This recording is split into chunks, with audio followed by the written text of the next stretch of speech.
Here's the problem. The SEC isn't interested in clarifying what areas of the crypto industry fall under SEC jurisdiction. We know that because FinHub, that you've referred to, the SEC division focused on crafting crypto regulation, has essentially dissolved under Gensler. Nonetheless, while abandoning good faith attempts to clarify how the Commission's existing authority applies to digital assets, the SEC is hell-bent on expanding the size of its crypto enforcement division and using enforcement to unconstitutionally expand its jurisdiction.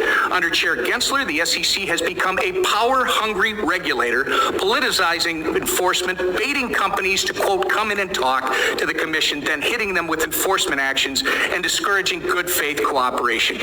Understand, sir, there is a new day coming. Thank you. I yield back. This was a couple days ago. In fact, Gary Gensler has crossed so many lines now that even SEC officials within the SEC government have went ahead and called for his accountability. And one of the most recent ones being Rep. Bill Huizenga, which actually spoke about the matter that which he states since Gary Gensler is not going to abide by his own policies to come in and talk, the House GOP will hold him accountable. Today, as promised, our oversight of the SEC government begins with the request for documents surrounding their interactions with SBF, FTX, FTX official, and the Justice Department. But it won't actually be stopping there because they're going to go after continuously the lawsuits and different instances in which the SEC, and more specifically Gary Gensler, had a conflict of interest. For example, the Ripple SEC lawsuit and the deep connection between both the SEC and the Ethereum Foundation, specifically when looking at the Bill William Hinman speech. And you may think that this is the only rep,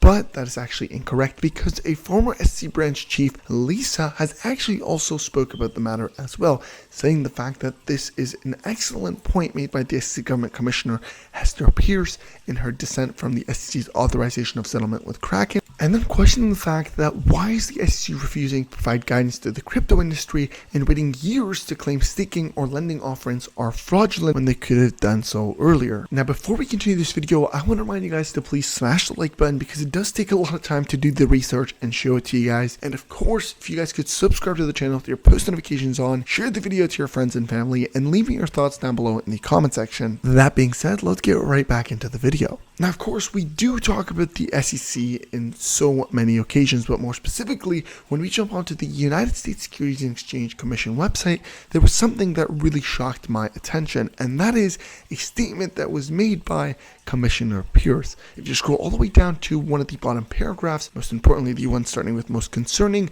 you're going to find out that this commissioner, specifically Pierce, Hester Pierce, actually spoke about the fact that the SEC isn't following the right guidelines that they should be following, and which is to say that the most concerning thing is that their solution is to a regulatory violation is to just instantly shut down the entire program, even if the program has served people well. The program will no longer be available in the United States, and Kraken is going to never ever be able to actually reopen their service, whether it's registered or not. In this case, she states that a paternalistic and lazy regulatory settles on a solution like this one in the settlement. Do not initiate a public process to develop a workable register process that provides valuable information to investors. They just shut it down. More transparency around the crypto staking program like Kraken's might well be a good thing. However, whether we need to uniform regulatory solutions, and if that regulatory solution is best provided by a regulatory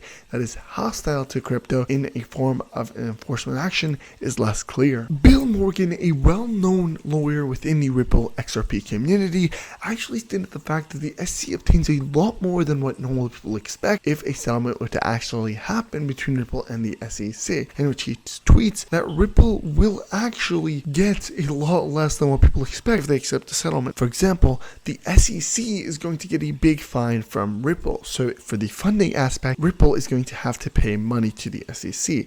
An outcome that justifies the lawsuit would also be obtained if a settlement happened. There would be no disclosure of the Hinman emails, meaning that really nobody would be held accountable, and there would be no adverse decision on the fair notice defense.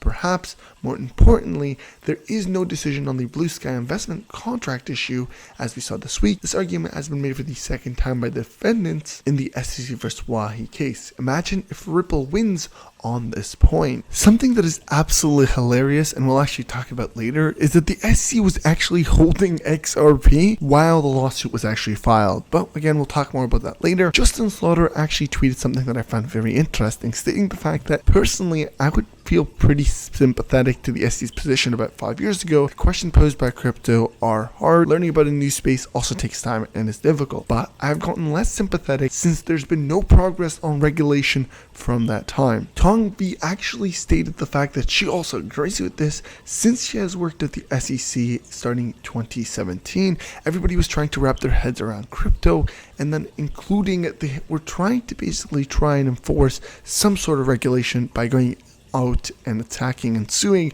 the outright scams. It is now 2023. We should have come up with a working regulatory framework by now. This is where things get funny.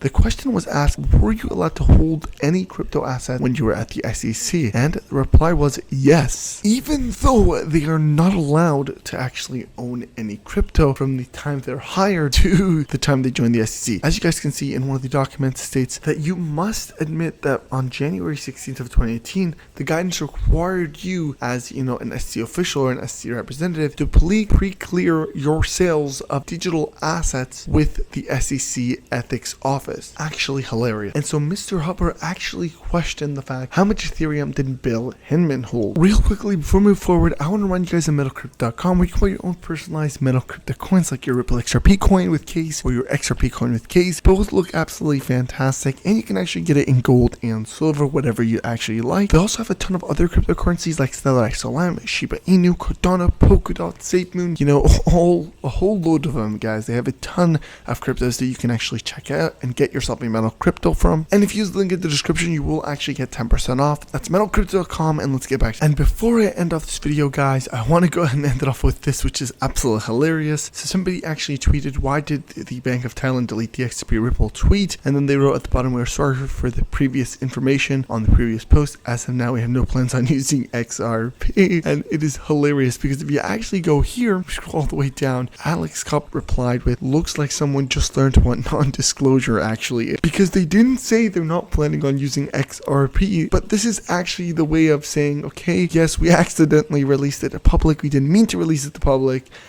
yes, we're not doing it just as a way of fixing the mistake. But yeah, this is fantastic because look at this, guys. Every single bank really is looking towards using XRP and the RippleNet system. Anyways, I hope you guys did enjoy this video. Make sure you smash the like button. You follow me on Instagram and Twitter. Instagram's CryptoGeekYT, Twitter's CryptoGeek News. Subscribe to the channel, smash the like button, and I'll see you guys in the next video.